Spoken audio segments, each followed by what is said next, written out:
Cabin জুড়ে পিনপতন নীরবতা। মাথার উপর থেকে ভেসে আসছে ফ্যানের শো শো শব্দ।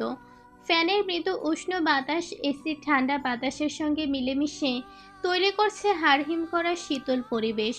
বড় সোনালি রঙের চশমার ফ্রেমের উপর দিয়ে তাকিয়ে আছেন মধ্যবয়স্ক পুরুষ ডক্টর হামিদ। চশমাটা ঠাঁই পেয়েছে নাকের ডগায়।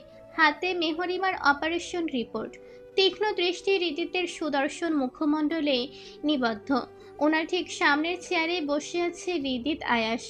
হৃদিতের ডান পাশে দাঁড়িয়ে আছে ওর ফ্রেন্ড আবির মাহমুদ। আবির বর্তমানে অবস্থানরত হসপিটালেরই একজন ইন্টার্নশিপ স্টুডেন্ট। পেশেন্ট মেহরিমা হরফে আপনার ওয়াইফ ওনার সি সেকশন সম্পাদিত হয়েছে আজ থেকে 20 দিন পূর্বে, অর্থাৎ প্রায় 3 সপ্তাহ আগে। একজন সি সেকশন পেশেন্টে অ্যাটলিস্ট 4 থেকে 6 সপ্তাহ ফিজিক্যাল রিলেশনশিপ অ্যাভয়েড করা উচিত। 3টা সপ্তাহ ওয়েট করলে আর 1টা সপ্তাহ ওয়েট করা কি খুব কষ্টকর হয়ে যাচ্ছিল রোহিত চৌধুরী? ডক্টর হামিদ খানের কণ্ঠস্বর কিছুটা গম্ভীর ব্যঙ্গাত্মক শোনায়। ওনার বলা কথাগুলোর কর্ণকুহর প্রবেশ করতেই হৃদিতের ভ্রুছোড়া কিঞ্চিত কুঁচকে যায়। পরক্ষণে এক লাইনের কথাতে কেবিনে বজ্রপাত ফেলে দেয়, it's not 3 weeks, it's 8 months. Doctor Hamid খানের কাশি উঠে যায়। বিস্ময়ে বাকশূন্য হয়ে পড়েছেন।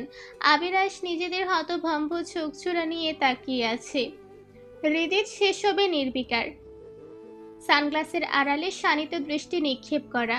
হামিদ খান নিজেকে সামলায়।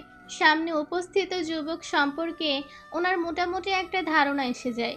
এতদিন সবার মুখে শুনেছে, আজ নিজের চোখেও যুবকের বেপরোয়া আচরণ দেখে নেয়। কথা বাড়ানোর আর সাহস পায় না, পাছে যদি আবার লাগাম ছাড়া কিছু বলে ওনাকে লজ্জায় ফেলে দেয়। Oh I see, is high period going? No, it's lasted 16 days.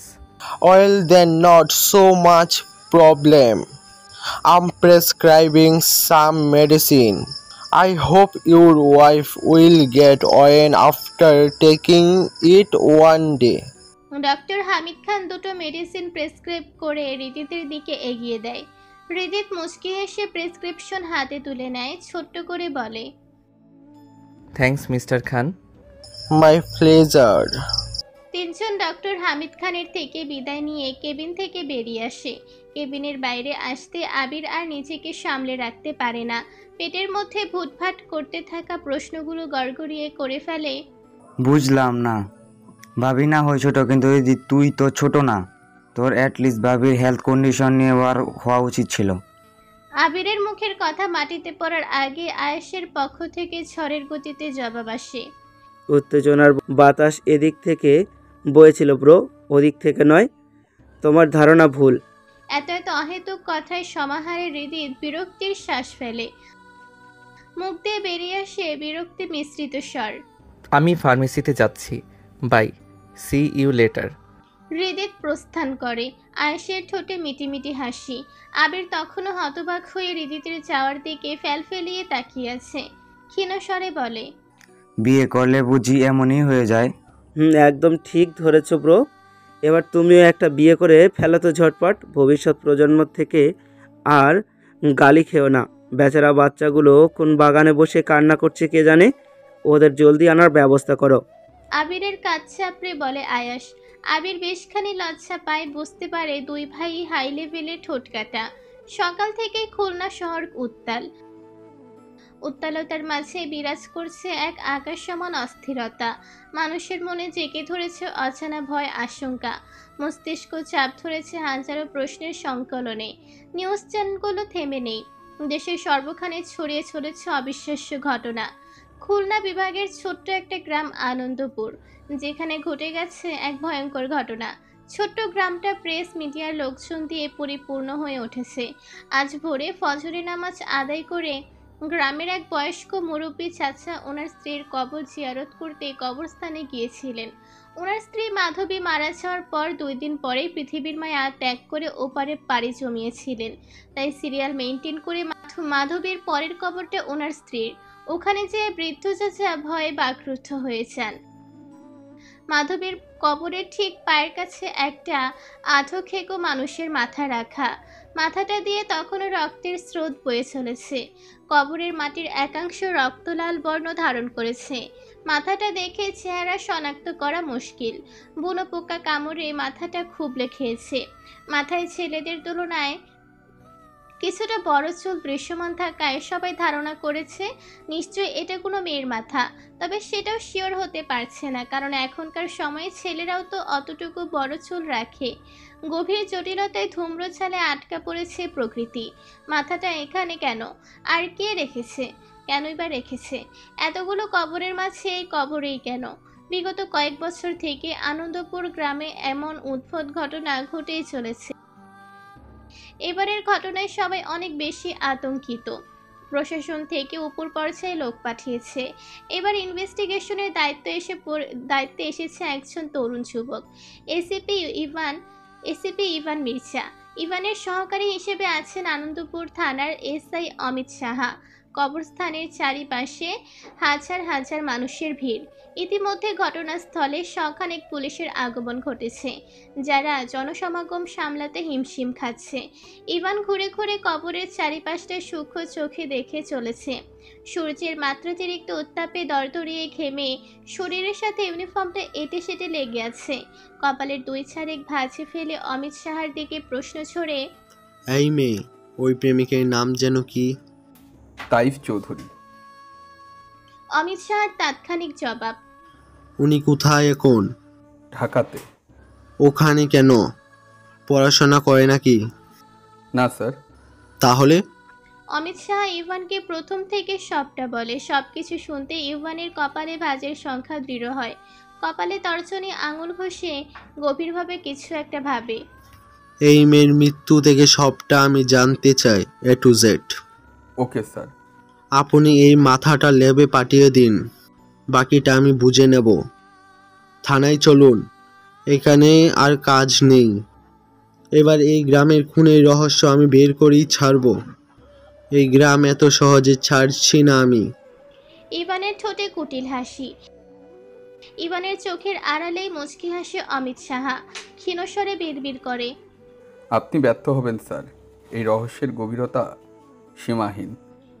ঘড়ির কাঁটা টিক টিক শব্দ তুলে জানান দিচ্ছে সময় দুপুর 1:35।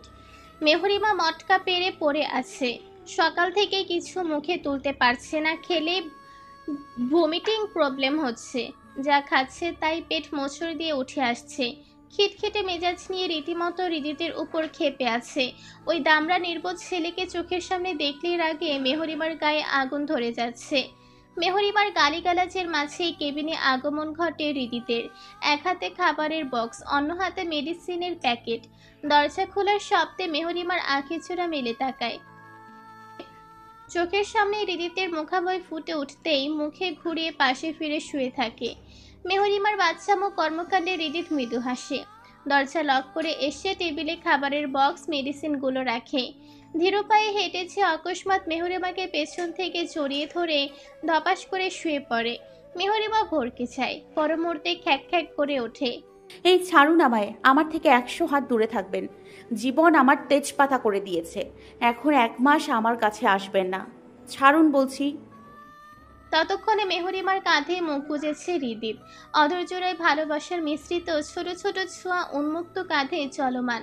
ওভাবেই বলে, তাহলে কার কাছে যাব? জানি না, তবে আমার থেকে দূরে থাকুন আপনি। এখনো ব্যথা যান? হৃদিতের আদরে কণ্ঠস্বরে পর্ছায় মেহরিমা মিয়ে যায়। আহ্লাদের সহিত রিনরিনিয়ে গলায় বলে, একটুখানি কমেছে। সরি অ্যানাবেলা, তবে প্রবলেম নেই। রাতে আরেকটা পেইন কিলার খেলে সব ঠিক হয়ে যাবে। Will it be one more time? কি? মেহরিমার আটকে ওঠে। হৃদিতের ঠোঁটে দুষ্টু হাসি। কিছুক্ষণ থেমে হড়বড়িয়ে বলতে শুরু করে, আপনার এই যে 2টো হাত আছে না, ওটা দিয়ে আমার এই গালটা চেপে ধরুন। এই দেখুন, এগিয়ে দিলাম। পটল তুলি আমি। মেরি স্বামী, ক্ষমা করুন আমাকে, আই এম টায়ার্ড। হৃদিত শরীর তুলিয়ে উচ্চস্বরে হেসে ওঠে। হাসিতে পুরো শরীর ক্ষণে ক্ষণে কেঁপে উঠছে। অ্যাডাম স্যাপলের ওঠানামা করছে। মেহরিমা মুগ্ধ নয়নে সেই হাসি দেখে। মনটা ভালো লাগায় ছেয়ে যায়। অধরে তৃপ্তির হাসির দেখা মেলে।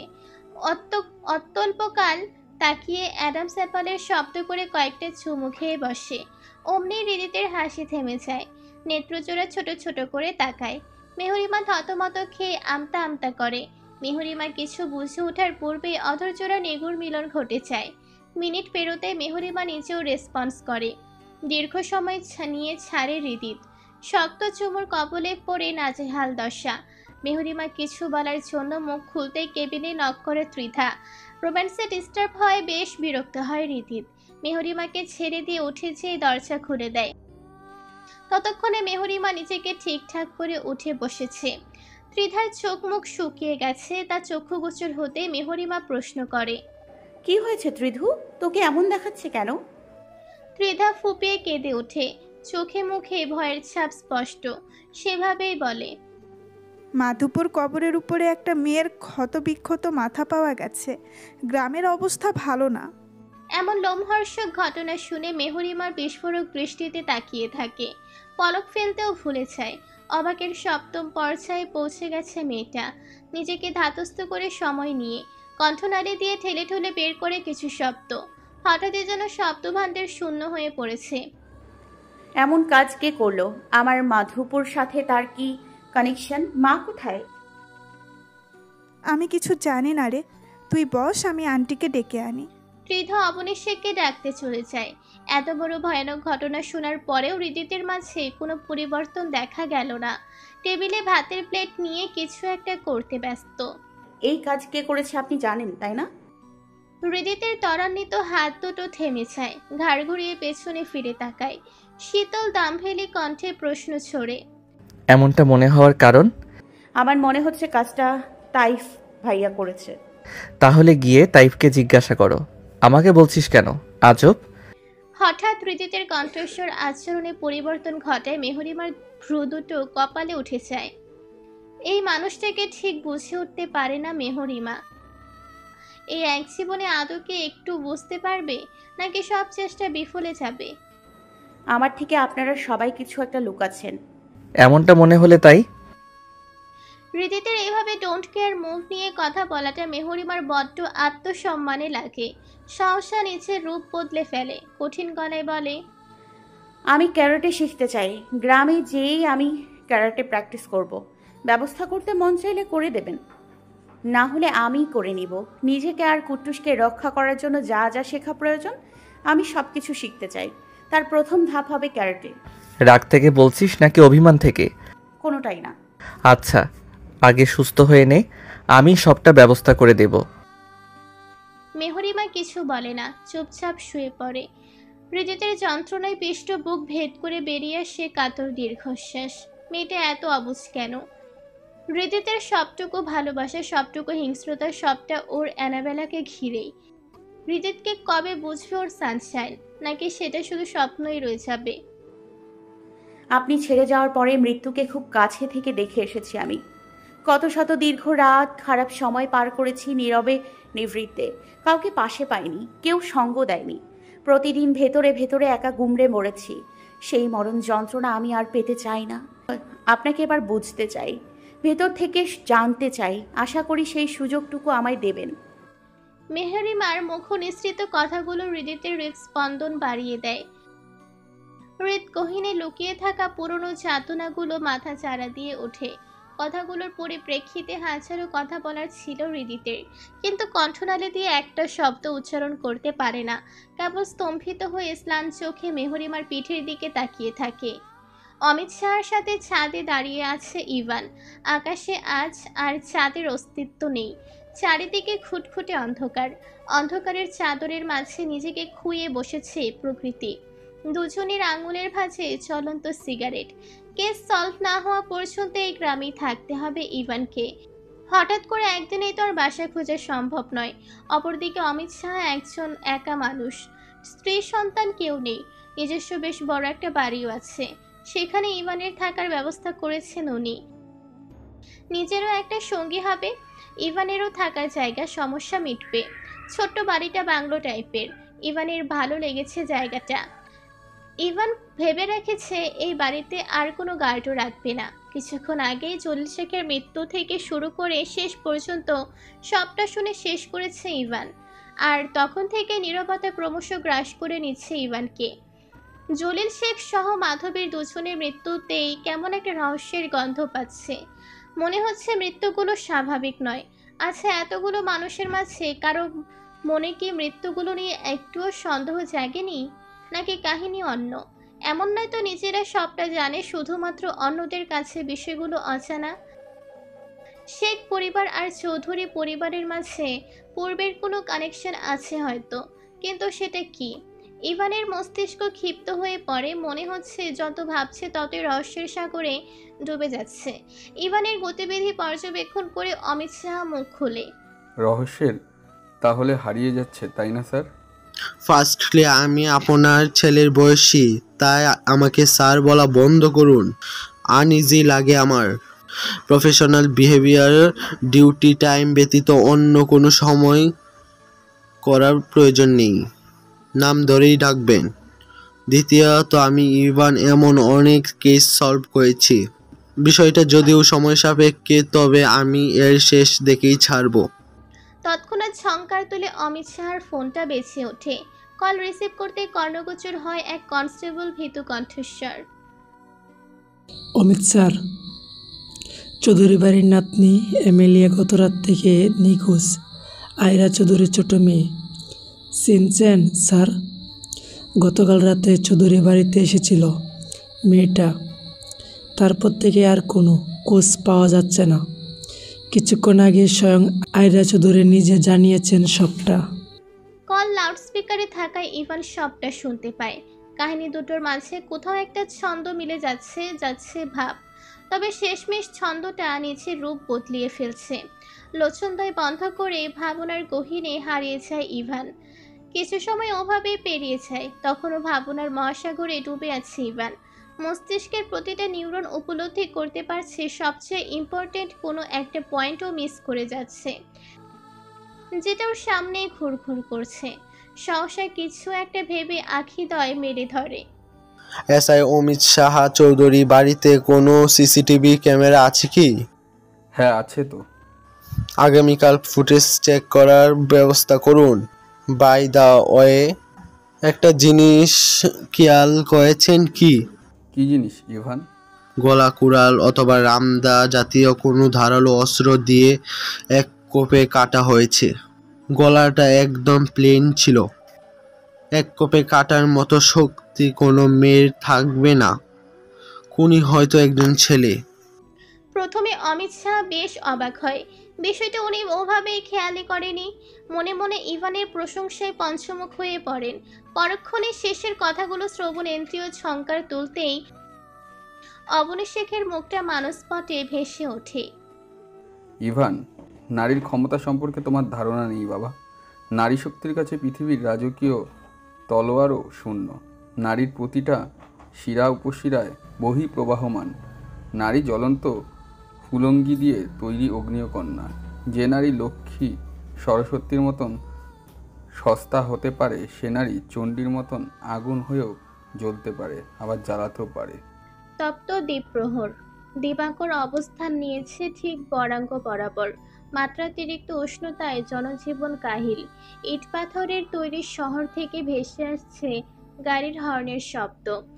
অগ্নিশোধিত তাপমাত্রার সাথে এই যান্ত্রিক কোলাহল একত্রে সৃষ্টি করে চলেছে বিতৃষ্ণাকর পরিবেশ। একটা বড় রেস্টুরেন্টে নাক বরাবর বসে আছে আরিশা আর আয়াস। আরিশার উদাসীন দৃষ্টি আয়াসের স্লান মুখমণ্ডলে নিবদ্ধ। আয়াস ফোন কলে কথা বলতে ব্যস্ত। এসে পর্যন্ত নীরবতাকেই বেছে নিয়েছে আরিশা। সময় পেরোয়। ঠিক 10 মিনিটের মাথায় আয়াস কান থেকে ফোন সরায়। তা অবলীলায় ঠাঁই পায় পাঞ্জাবির পাশ পকেটে। ক্লান্ত দৃষ্টিতে আরিশার দিকে নিক্ষেপ করে। গলা দিয়ে বেরিয়ে আসে অনীহা মিশ্রিত স্বর। বলো, কি বলতে চাও? আরিশা নড়ে চড়ে বসে। এত অবহেলা পেয়েও অধরের কোণে মৃদু হাসির দেখা মেলে। নরম স্নিগ্ধ স্বরে পাল্টা প্রশ্ন ছুড়ে বলে, আজকাল মনে হচ্ছে বড্ড ব্যস্ততার মধ্যে দিয়ে যাচ্ছেন মন্ত্রী সাহেব। তুমি থেকে আপনি শুনতে ভালো লাগছে। Not bad. হাতে সময় কম, যা বলবে জলদি বলো। দেহ হত্যা মহাপাপ, তাই এভাবে নিয়ম করে মন হত্যা করছেন? আমাকে কষ্ট দেওয়া কি এতটাই সহজ? নাটক শেষ হলে মেন পয়েন্টে আসি আমরা। এই পর্যায়ে আরিশার মুখাবয়ব থমথমে হয়ে যায়। এতই যখন ব্যস্ততা, তখন ডেকেছে কেন? শুধুমাত্র কি এই অপমানটুকু করার জন্যই? আরিশার উৎফুল্ল মনটা হঠাৎ করেই বিষাদময় হয়ে ওঠে। শিথিল অথচ নির্লিপ্ত কণ্ঠে বলে, আপনার পিএ রাকিবকে তীক্ষ্ণ নজরে রাখুন। পাপার সাথে হাত মিলিয়েছে। আপনার পার্সোনাল ইনফরমেশন বাবার কাছে ট্রান্সফার করে চলেছে অবিরত। ইভেন জায়ানের সাহায্য নিয়ে আপনার অ্যাকাউন্ট থেকে টাকাগুলো রাকিব নিজেই সরিয়েছে। যেই অ্যামাউন্টটা দিয়ে আনন্দপুরে উন্নয়নের জন্য কাজ করার কথা ছিল, বাবার নতুন গ্রুপে 3টে ড্রাগস টেন্ডার জমা হয়েছে। যে কোনো দিক দিয়ে ফাঁসিয়ে দিতে পারে। আশা করি সতর্ক থাকবেন। আয়াসের হৃদয়ের মাঝে ঈষৎ ভাঁজের সৃষ্টি হয়। দন্ত দিয়ে অধর কিঞ্চিত চেপে ধরে কপালে তর্জনী আঙুল চালিয়ে কিছু একটা ভাবে। মিনিট পেরোতেই ঠোঁটে বাঁকা হাসি ফুটে ওঠে। সেভাবেই বলে, আই উইল ম্যানেজ। শিওর? ইয়া। তবুও কোনো হেল্প লাগলে আমায় বলবেন। সব সময় আপনার পাশে আছি। এতটা দুর্দিন এখনো এই মন্ত্রী আশ চৌধুরীর আসেনি। আরিশা অতি তিক্ত কথাগুলো কেবল শ্রবণ করে। আখে জোরে টলমল করে ওঠে, কিন্তু প্রত্যুত্তর করে না। সময় ব্যয় না করে তৎক্ষণাৎ উঠে দাঁড়ায়। দৃষ্টিতে দৃষ্টি মিলে কিয়ৎকাল বিদায়টুকু না নিয়েই রেস্টুরেন্ট থেকে বেরিয়ে যায়। আরিশা যেতে আয়াস ক্ষীণ হাসে। মহারানী ভিক্টোরিয়া, এবার তোমার পুরোপুরি শুধরেই তবেই ছাড়বো। আমার জীবনে তোমার আগমন হবে সম্পূর্ণ নতুন রূপে। একদম এই আয়াসের পারফেক্ট ঘরওয়ালি হয়েই আসবে তুমি। সাঁঝের বেলা, কিছুক্ষণ আগেই মাগরিবের নামাজ শেষ হয়েছে। মসজিদ থেকে দলে দলে মুসল্লিরা বের হচ্ছে। আজকের প্রকৃতি কেমন যেন গুমোট বিষাদগ্রস্ত, ঠিক যাতনায় মোড়ানো মেহরিমার মতোই। হঠাৎ করেই আজ আর নিজেকে বড্ড অসহায় অনুভব হচ্ছে মেহরিমার। কেবিনে বিষণ্ণ চিত্তে বসে আছে মেয়েটা। উদাস দৃষ্টি যে থেমেছে জানালার বাইরে অবস্থিত বড় একটা নারিকেল গাছে। ধরনের এক বুকে আধারের মাঝে ফাঁকা গাছটাতে মেহরিমা কি এত দেখে চলেছে নিজেও জানে না। গভীর ভাবনায় আচ্ছন্ন সামনে অবনী শেখ বসা, পরীকে কোলে নিয়ে ওর সাথে খেলা করছে। পাশের কাউচে চুপচাপ বসে ফোন স্ক্রল করে চলেছে হৃদিত। মেয়ের এমন বৈরাগ্য ভাবভঙ্গি লক্ষ্য করতে অবনী শেখ মুখ খোলেন। তোর কি হয়েছে রে নীলাক্ষী? সকাল থেকে এমন মনমরা হয়ে আছিস কেন? কোনো সমস্যা? মায়ের কথায় মেহরিমা দৃষ্টি ফিরিয়ে আনে। কিছুক্ষণ মায়ের মুখের দিকে এক দৃষ্টি তাকিয়ে থাকে। মায়ের নিষ্পাপ মুখখানা মেহরিমার মনে খানিক স্বস্তি ফিরিয়ে দেয়। কি যেন ভেবে বলে, মা, তোমার কোলে আমায় একটু মাথা রাখতে দেবে? মেয়ের এমন আবদারের অবনী শেখ হকচকিয়ে যান। এমন আবদার তো ওনার নীলাক্ষী কখনো করে না। কি হয়েছে মেয়েটার? ততক্ষণে ফোনে চলতে থাকা হৃদিতের হাতটা থেমেছে। আশ্চর্যান্বিত দৃষ্টিতে তাকিয়ে আছে। মনটা উতলা হয়ে পড়ে। তবে কি সম্পূর্ণ অ্যানাবেলাকেও এখনো বুঝতে পারেনি? কোথাও ত্রুটি রয়ে গেছে? ওর কাছে থেকেও কি অ্যানাবেলা ভালো নেই? কিসের এত কষ্ট অ্যানাবেলার? হৃদিতের নিজেকে একজন নিরুপায় পথিক মনে হয়। বাবা, পরীকে একটু নেবে তুমি? অবনী শেখের কথায় হৃদিত উঠে যেয়ে পরীকে নিজের কোলে নেয়। হৃদিতের কোলে যেতে পরীর মুখে হাসি ফুটে ওঠে। বাবার সাথে খেলায় মশগুল হয়ে পড়ে। হৃদিত কেবিন ছুঁড়ে পায়চারি করতে থাকে আর পরীর সাথে খেলতে থাকে। কিন্তু মনটা পড়ে রয়েছে ওই হৃদয় কুঠুরির রানীর কাছে। হাজারো চিন্তায় মস্তিষ্ক বিভোর। অবনী শেখ মুচকি এসে মেহরিমার উদ্দেশ্যে বলেন, আমার কাছে আয় নীলাক্ষী। ওনার বলতে দেরি, মেহরিমার শুতে দেরি নেই। মায়ের কোলে শুয়ে পরম আবেশে চোখজোড়া বন্ধ করে নেয়। পৃথিবীর সবটুকু শান্তি যেন মায়ের কোলেই নিবেশিত। অবনী শেখ মেয়ের মাথায় আদরে পরশে হাত বুলিয়ে দিতে থাকেন। কিছু সুখকর সময় এইভাবেই পেরিয়ে যায়। মা, সবটা জেনেও তুমি এত শান্ত কিভাবে আছো? তোমার মনে কোনো প্রশ্ন যাচ্ছে না? আল্লাহ উত্তম পরিকল্পনাকারী। যা হচ্ছে কিংবা যা হবে ইনশাল্লাহ ভালোই হবে। মায়ের কথায় মেহরিমার কপালে ভাঁজের সৃষ্টি হয়। চোখ দুটো ছোট ছোট করে তাকায়। ওর বুঝে আসে না এখানে ভালোটা কোথায়। আজ আর পেটের মধ্যে কথাগুলো চেপে রাখে না, সবটা উগলিয়ে দেয়। মা, তুমিও কি অন্যদের মতো জানো কাজটা কে করেছে? যদি বলি আমি নিজেই বিশ্বাস করবি? হৃদির থমকে দাঁড়িয়ে যায়। অবিশ্বাস্য কথাটা কর্ণধার হতেই মেহরিমা বিস্ফোরক দৃষ্টিতে তাকায়, হতবিহ্বল হয়ে পড়ে। সেই দৃষ্টি লক্ষ্য করতে অবনীশ শেখ হো হো করে হেসে ওঠেন। হাসতে হাসতেই বলেন, আরে মজা করলাম, ভয় পাস না সোনা। মেহরিমা আটকে রাখা শ্বাসটুকু ছেড়ে দেয়। কয়েকবার জোরে জোরে শ্বাস নিয়ে নিজেকে ধাতস্থ করে। আমাকে ভয় পাইয়ে দিয়েছিলে মা, একটুর জন্য প্রাণ পাখিটা উড়াল দেয়নি। আরে সোনা, তেমন কিছুই না। শুনলাম তুই নাকি ক্যারাটে শিখবি। মেহরিমা আর চোখে হৃদিতের দিকে তাকায়। হৃদি তো ঠিক সেই মুহূর্তে মেহরিমার দিকেই তাকিয়েছিল। কয়েক সেকেন্ডের জন্য চোখাচোখি হয়ে যায়। মেহরিমা দৃষ্টি ঘুরিয়ে নেয়। বুঝতে আর বাকি থাকে না, সাহেব এই কথা মা পর্যন্ত পাচার করে দিয়েছে। অতি মা ভক্ত ছেলে কিনা। মেহরিমার এই দিকটা খুব ভালো লাগে। 1 বছরে অবনী শেখের একজন আদর্শ ছেলে হয়ে উঠেছে হৃদিত। মেহরিমা ছোট্ট করে জবাব দেয়, হ্যাঁ মা, শিখবো। Good decision. কোথাও দৃঢ়ভাবে দাঁড়ানোর আগে দেখবি তুই যথাস্থানে পা রেখেছিস কিনা। উপরে ওঠার জন্য ভিত কিন্তু সবসময় মজবুত হতে হয়, এটা মোস্ট ইম্পর্টেন্ট, বুঝলি? একজন শক্তিশালী নারী সে নয় যে কাঁদে না। একজন শক্তিশালী নারী অবশ্যই কাঁদে। সে পরিস্থিতি মেনে নেয়, ভুল থেকে শিক্ষা নেয়, নিজের মস্তিষ্ককে সুস্থ করে তোলে এবং আরো বেশি শক্তিশালী হয়ে ওঠে। আমাদের জীবনের খারাপ সময় আসে আমাদেরকে দ্বিগুণ শক্তিশালী করে তুলতে। এই যে দেখ, আগের তুই আর এখনকার তুই কত আলাদা। সবটা কিন্তু পরিস্থিতির জন্য সম্ভব হয়েছে। আমার মেয়েকে আমি শক্তিশালী নারী রূপে দেখতে চাই। সব সময় যেমন আমাদের চলার পথ মসৃণ থাকে না, ঠিক তেমন সব সময় জীবনও সহজ ধারায় চলে না। জীবনের জটিলতা, কঠিন সময় আসবে, কিন্তু সেগুলো থেকে শিক্ষা নিয়ে ঘুরে দাঁড়াতে হবে। ভেঙে পড়লে তো চলবে না মা। ভেঙে পড়লেই জীবনের কাছে হেরে যাবে। আর জীবনের কাছে হেরে গেলে যে তোর মায়ের সব শিক্ষা চেষ্টা ব্যর্থ হয়ে যাবে। মেহরিমা মোহগ্রস্তের ন্যায় অবনী শেখের মুখ নিঃসৃত প্রতিটা কথা শুনে মুহূর্তের মধ্যেই নিজেকে হালকা অনুভব করে। মনের কোথাও নতুন একটা জোর পায়। নারী শক্তি ভেতর থেকে ক্রমশ প্রবল হয়ে ওঠে। হাজারো হতাশার কবলে পড়ে হৃদগহীনে ধামাচাপা পড়ে যাওয়া শক্তিগুলো পুনরায় ফিরে আসে। তক্ষুনি কর্ণকুহরে ভেসে আসে অতি পরিচিত এক যুবকের কণ্ঠস্বর। আসসালামু আলাইকুম ফুপিমণি, কেমন আছেন? নিজের একমাত্র ভাইপোর কণ্ঠ শুনতেই দরজার দিকে দৃষ্টিপাত করেন অবনী শেখ। খুশিতে আত্মহারা হয়ে ওঠেন। মেহরিমা বিস্ময়ে চক্ষু যুগল বড় বড় করে উঠে বসে। এই যেন সপ্তম আশ্চর্যের মধ্যে একটা আশ্চর্য।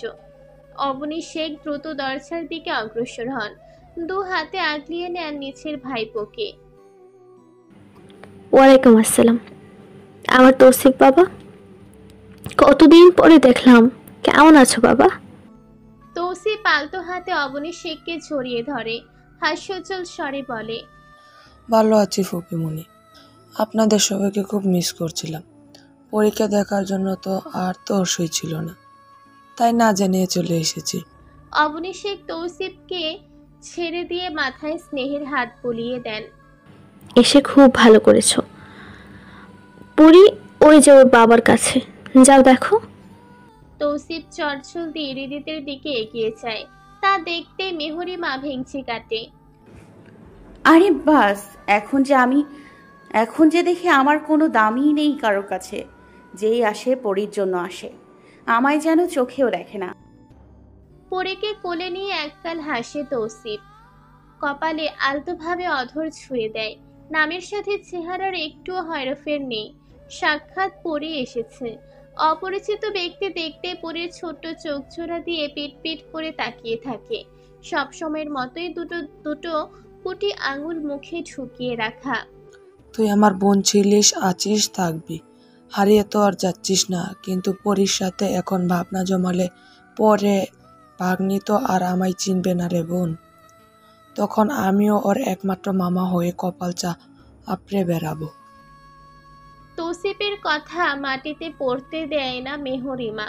ভাইয়ের উপর এতদিনের জমে থাকা রাগ ছাল একেবারেই মিটিয়ে নেয়। এতদিন কই ছিল এত ভালোবাসা?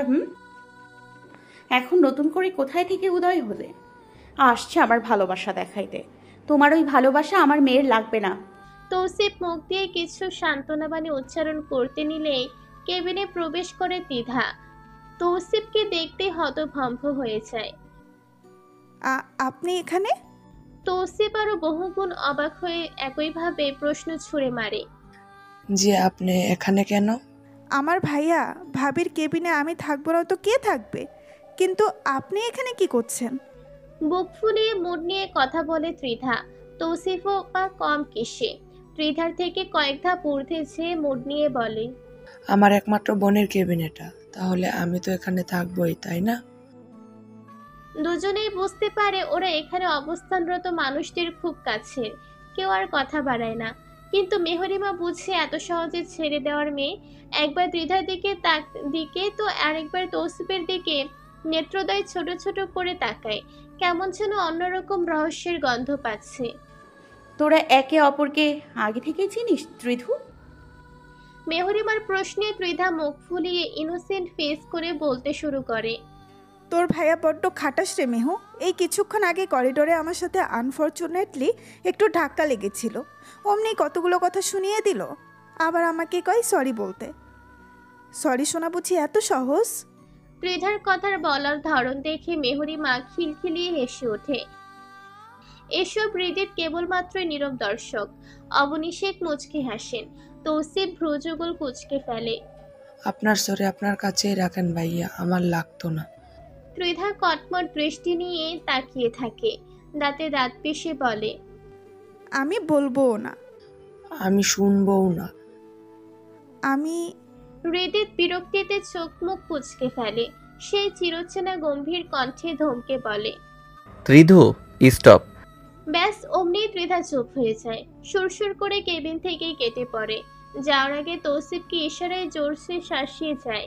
বিনা দোষে ধমক খেলো কিনা। তৌসিফ মৃদু হাসে। বুঝতে পারে মেয়েটা বড্ড চঞ্চল। অদ্ভুত রকমের অনুভূতি হৃদয়ে দুমড়ে মুচড়ে ওঠে। নতুন এই অনুভূতি বুঝতে অপারগ তৌসিফ। সেদিকে অবশ্য বেশি একটা পাত্তা দেয় না। পর মুহূর্তে হৃদিতের দিকে তাকায়। ইস, এই মানুষটার সাথে এখনো পরিচয় হয়নি। পরীর চেহারার সাথে মিলিয়ে সহজে যে কেউ বলে দিতে পারবে এটা পরীর বাবা। তৌসিফ হেসে হৃদিতের উদ্দেশ্যে বলে, কেমন আছেন ভাইয়া? আমি তৌসিফ, মেহরিমা আর মামাতো ভাই। আলহামদুলিল্লাহ, তুমি কেমন আছো? আলহামদুলিল্লাহ ভাইয়া। কোন college? Dhaka Salimullah medical college ভাইয়া। পড়াশোনার কি অবস্থা? ভালো ভাইয়া। কোনো সমস্যা হলে আমাকে জানিও। তোমার বোনের থেকে আমার নাম্বারটা নিয়ে নিও। ওকে ভাইয়া। আরো কিছুক্ষণ আড্ডা দিয়ে মেহরিমা হৃদিতের থেকে বিদায় নিয়ে কেবিন থেকে বেরিয়ে যায় তৌসিফ। অবনী শেখ ও ত্রিধাকে সঙ্গে নিয়ে তৌসিফকে নিজ পর্যন্ত এগিয়ে দিতে চান।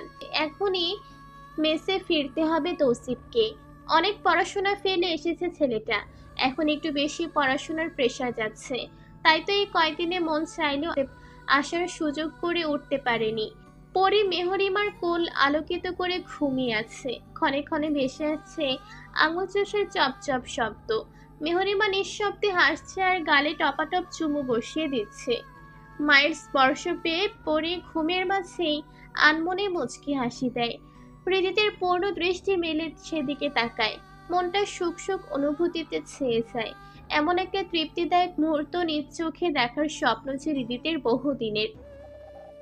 এখনো রেগে আছিস জান? I am sorry. হৃদিতের ব্যথিত নির্জীব কণ্ঠস্বর। মেহরিমা স্মিত হাসে। চোখ তুলে হৃদিতের মুখে দৃষ্টি রাখে। অতি ধীর শান্ত স্বরে আওড়ায়, সত্যি? 3 সত্যি কুট্টুসের বাবা। হৃদিত ঠোঁট চেপে হাসে। ফোনটা হাতে নিয়ে পা ছোড়া উঠিয়ে আরাম করে বেডে বসে। মিনিট পেরোতেই গুনগুনিয়ে গেয়ে ওঠে, एक तुम्हें चाहने के अलावा और कुछ हमसे होगा नहीं, बोल दो ना जरा, दिल में जो है छुपा मैं किसी से कहूँगा नहीं। হৃদিতের গাওয়া গানটা কর্ণগোচর হতেই মেহরিমা বিজ্ঞদের মতো বলে, বুড়ো বয়সে ভীমরতি, এক মেয়ের বাবা হয়ে গেছে, আবার ঢং দেখলে বাঁচি না। গাইছে দেখো, তোমাকে ভালোবাসা ছাড়া আর কিছু করতে পারবো না। তা বলি, আপনি আমাকে ছাড়া অন্য কাউকে ভালোবাসতে গেলে আমি বুঝি আপনাকে আস্ত রাখবো মশাই? হৃদিত খুব করে ছেও নিজের হাসি আটকিয়ে রাখতে পারে না, শব্দ করে হেসে দেয়। হাসির সেই শব্দ মেহরিমার শ্রবণেন্দ্রিয় গুঞ্জন তোলে। কম হাসা মানুষদের হাসি বোধহয় একটু বেশি সুন্দর হয়। আর প্রসঙ্গ যদি হয় ছেলেদের নিয়ে, তাহলে তো কথাই নেই। মেহরিমা নিজের দু চোখ পৃথিবীর সবটুকু মুগ্ধতা নিয়ে হৃদিতের দিকে তাকিয়ে থাকে। থমকে যায় সময়, থমকে যায় হৃদয়। চাহনিতে উপচে পড়ে এক বুক ভরা ভালোবাসা। অজান্তেই মুখ দিয়ে অস্ফুট স্বরে বেরিয়ে আসে, মাশাআল্লাহ। ঈশান, শুট হিম। বজ্রপাতের ন্যায় শীতল গর্জনে ঈশানের অন্তরাত্মা কেঁপে ওঠে। রিভলভার ধরে রাখা হাতছোড়া থরথর করে কাঁপছে। ইতিমধ্যে ভয়ে পুরো শরীর দরদরিয়ে ঘেমে উঠেছে। কপাল বেয়ে ছুঁয়ে ছুঁয়ে ঘাম ঝরছে। কাপা কাপা কণ্ঠে কোনো রকমে গলা দিয়ে উচ্চারণ করছে, sir, I am can't. Then I will shoot you. Sir, you hand just 10 second. বজ্রগম্ভীর কণ্ঠে ঘর কাঁপিয়ে কাউন্টডাউন স্টার্ট করে যুবক। 1 2 3 4 5।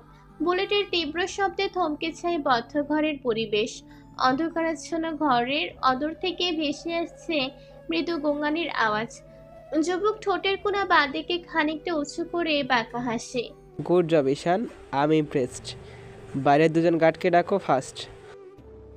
আজ আমার সামনে বসে বইটাকে টুকরো টুকরো করবে ওরা। মাই আইস নিড সুইং। এমন ভয়ঙ্কর কথাবার্তায় ঈশানের গলা শুকিয়ে কাঠ হয়ে আসে।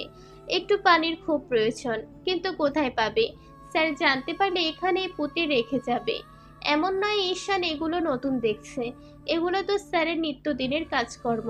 তবে ইদানিং স্যার যেন একটু বেশি হিংস্র হয়ে উঠেছে। ঈশান খুব কষ্টে কম্পনরত চরণ যুগল টেনে অন্ধকারের চাদর ঠেলে বাইরে বেরিয়ে যায়। যুবকের শানিত দৃষ্টি মধ্যবয়সী পুরুষের মৃত নিথর দেহে স্থির। কিছুক্ষণ আগেই তো নিজেকে পৃথিবীর রাজা মনে করছিল, মুড নিয়ে কত বড় বড় কথা বলছিল, এখন সব হাওয়া ফুরুত। যুবক তাচ্ছিল্যের সহিত অধৈর্যরা নাড়িয়ে চুক চুক শব্দ তুলে। সেই মুহূর্তেই যুবকের ফোনটা তীব্র ঝংকার তুলে বেঁচে ওঠে। ওই নিস্তব্ধ পরিবেশের শব্দটা বড্ড ভয়ানক শোনায়, যেন কোনো অশরীরী বেসুরো কণ্ঠে গান গাইছে। যুবক অত্যধিক বিরক্ত হয়। কল কাটার জন্য ফোনটা হাতে নিয়েও পরিচিত এক নাম্বার অক্ষিগোচর হতেই রিসিভ করে। অপর পাশ থেকে ভেসে আসে কন্ঠনরত কণ্ঠস্বর। কপালে দৃঢ় ভাঁজ ফেলে সবটা নিগুড় মনোযোগের সহিত শুনে যুবক ছোট্ট একটা বাক্যে কল ডিসকানেক্ট করে দেয়। I am coming soon. ভাবি আসবো? শ্রেয়া চৌধুরী নত বদন তুলেছে, সংবেদন শূন্য দৃষ্টি। দরজার সামনে বিধ্বস্ত অবস্থায় ঠায় দাঁড়িয়ে আছেন আয়রা চৌধুরী। চোখে মুখে এক আসমান সমপরিমাণ ব্যথা দৃশ্যমান। শ্রেয়া চৌধুরী থেকে কোনো জবাব না পেয়ে স্লট পায়ের সামনে এগিয়ে আসেন। শ্রেয়া চৌধুরীর অবস্থান ফ্লোরে, খাটের সাথে হেলান দিয়ে পাঁচজোড়া ভাঁজ করে সাথে অবলীলায় মাথা রাখা। আয়রা চৌধুরী শ্রেয়া চৌধুরীর পাশেই বসেন। কারোর মুখে কোনো কথা নেই। সেকেন্ড পেরোয় মিনিট পেরিয়ে যায় বেশ কিছু সময়। অকস্মাৎ আয়রা চৌধুরী ডুকরে কেঁদে ওঠেন। একসময় চিৎকার করে কাঁদতে থাকেন, যেন মনের সব যন্ত্রণা চোখের পানির সাথে ধুয়ে মুছে নিঃশেষ করে দিতে চান। আদৌ কি তা সম্ভব? ওনার এমন হৃদয়স্পর্শী কান্না শ্রেয়া চৌধুরীর মাঝে তেমন কোনো প্রভাব ফেলে না। তিনি তার নিজের জগতে আছেন, যে জগতে নিকষ কালো অন্ধকারে মোড়ানো। দেখা নেই এক ছেলেতে আলোর। ওরা আমার সব কেড়ে নিল ভাবি, আমার ভালোবাসা, আমার সন্তান, সব। আব্বা আমার সাথে খুব অন্যায় করেছেন ভাবি। উনি আমায় জীবন্ত লাশ বানিয়ে রেখে গেছে। নিজে মরেছে, মুক্তি পেয়েছে, কিন্তু আমায় রেখে গেছে জ্বলন্ত অগ্নিকুণ্ডে। আমি যে আজও মুক্তি পেলাম না ভাবি। সেই মর্মভেদী কঠিন রাতের কথা মনে পড়ে আমি আজও নিজেকে ঠিক রাখতে পারি না। আমি প্রতি সেকেন্ডে মরি, নিয়ম করে প্রতিদিন মরি ভাবি। এবার যে আমার ক্লান্ত শরীর মন দুটোরই মুক্তির প্রয়োজন। অস্পষ্ট কম্পনরত কণ্ঠস্বর আয়রা চৌধুরীর। শ্রেয়া চৌধুরী বিষণ্ণ মুখে মৃদু হাসেন, চোখে পানি অধরে হাসির মেলা। এই পৃথিবী আমাদের মনোপীড়া বুঝবে না রে আরু। এই জগতের মানুষেরা বাইরের রূপ দেখে ভালো মন্দ যাচাই করে, ভেতর দেখে না।